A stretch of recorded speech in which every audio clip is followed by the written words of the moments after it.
I want to talk to you about those 5 common mistakes that are often made when it comes to growing and planting clematis.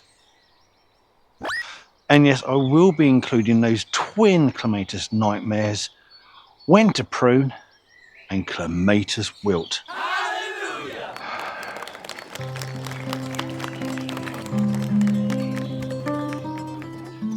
So to begin with, I'm going to talk about the mistakes that are made when it comes to planting your clematis, and I'm going to split clematis into 2 rough groups. The first group is going to be all of your large flowering hybrids, brids. The second group is going to be everything else. Now that might sound a little bit messy, but it will make sense as I go on. So, as is the habit of almost all climbing plants, they begin life in the shade and they grow up climbing like towards the light. And there's no exception when it comes to growing your clematis, apart from one. All of your clematis, apart from the ones I'm going to talk about, which are an exception, will require a position of full sun. Now, it doesn't matter how brightly coloured they are, you can't be planting these in a shady part of the garden in order to hope to brighten up that shady bit. It's not going to work. They will just not flower, or if they do, it won't be very well. So when it comes to choosing a position for your clematis plants, you need to provide at least 6 hours of direct sunshine, our kid, every single day.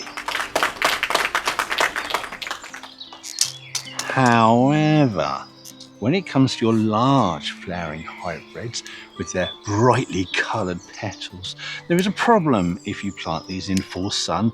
The colours on the blooms tend to fade and bleach out, looking absolutely shocking. So when it comes to finding a position for your large flowering hybrids, like I say, arguably the most popular group of all your clematis, you need to make sure that they are out of direct sun during the hottest, brightest part of the day. So you're looking at a semi-shaded, dapple shaded position for these plants.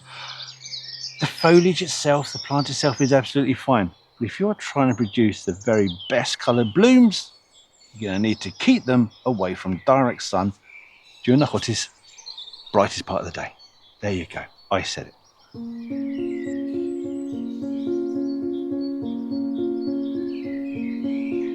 Mistake number 2 is to not be aware that not all clematis are the same. If you only have a small garden or a small fence in which you want to put your clematis on, you cannot plant some of these species simply because they grow absolutely enormous. For example, the wonderful Clematis Armandii that will grow to about 8 meters tall. You want to talk about some of the Montana hybrids or species, they can grow up to about 12 to 14 meters tall. I have literally seen someone's front garden that was covered, the entire garden covered, including the trees and the shrubs and the lawn, covered in a blanket of Montana. It gets absolutely massive. Whereas on the other side of that coin, large flowering clematis, they grow typically between 2.5 to 3 meters tall. Check the varieties you're purchasing, check the overall size, have a look at where you're going to plant it, make sure you can accommodate the plant you want to buy. That's really important. Schoolboy error for that guy with his blanket garden. Honestly, it's the most ridiculous thing I've ever seen in my life.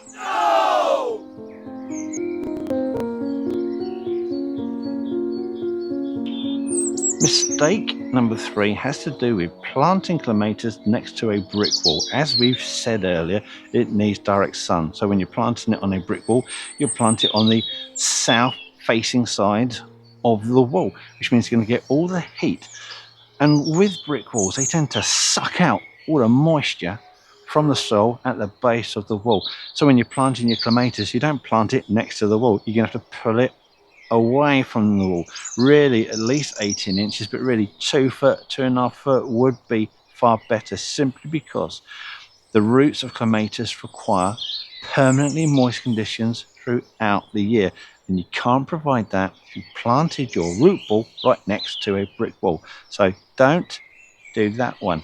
Secondly, just be aware that while these plants do require permanently moist conditions, they don't want to be kept in waterlogged conditions or heavy clay conditions, because these can cause damage to the roots, and this damage is going to cause our next problem with your large flowering hybrids.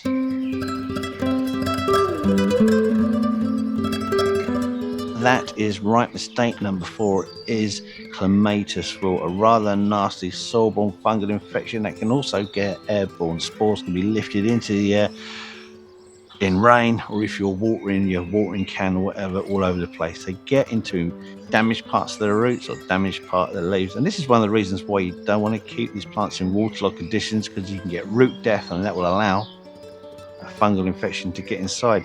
The problem with this disease is that you cannot spray for it.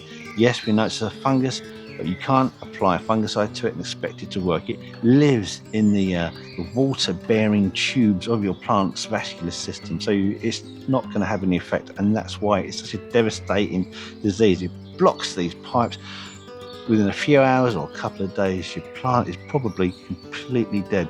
So what do you do? Well, this is what you can do.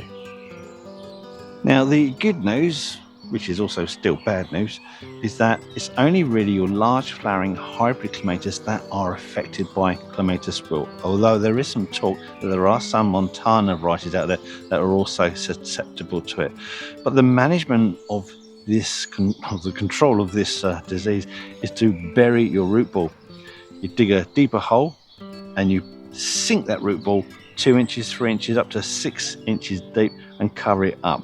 And for whatever reason it is, if you start to see Clematis Wilt on your plant, or the whole thing's just died back, if you cut back all those stems to ground level, give it a week or so, and you'll start to see new growth coming through. Your plant has survived like the phoenix from the ashes.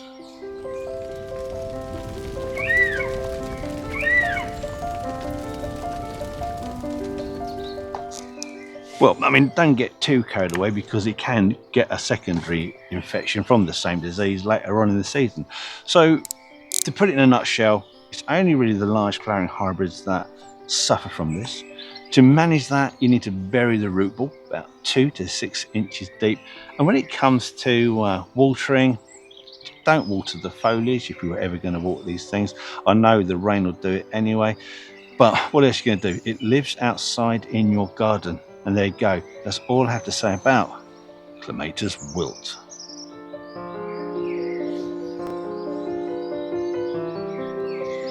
Mistake number 5 is to do with pruning, because if you prune your clematis at the wrong time of year, you could be cutting off your following season's flowering display. And because of this, clematis are split into 3 groups: Group 1, Group 2, Group 3, and each of these groups will have a slightly different pruning time. Group number 1 includes plants such as your Armandii, such as your Clematis varieties. They are really good. Your Cerosas. These are your winter or late winter flowering, early spring flowering plants. And the time to cut these is immediately after flowering. If you cut these later on in the year, chances are you'll be removing all of that growth that's going to produce next year's flowering. And we don't want to do that, because these are absolutely stunning flowering plants. So with these group 1s, prune immediately after flowering. Right, group 2 clematis. Although before I start that, I'm going to mention that all your Montanas should be in group 1. Right, group 2 clematis, which is pretty much all of your large flowering hybrids. Now, these are pruned late winter, early spring. You get a load of new growth, and on top of that growth will be your blooms. So you do a cut then. But this is the thing with group 2. Once they finish flowering in early summer, you can prune them back again, and on the new growth that comes for that, you can get a second set of blooms. It's only for these large flowering hybrids. You can see why people love these. It's such a good plant. And now we get on to group 3, which is your late summer flowering clematis. Plants such as Tangutica and that other one that looks like an orange peel thing, or Tangutica does.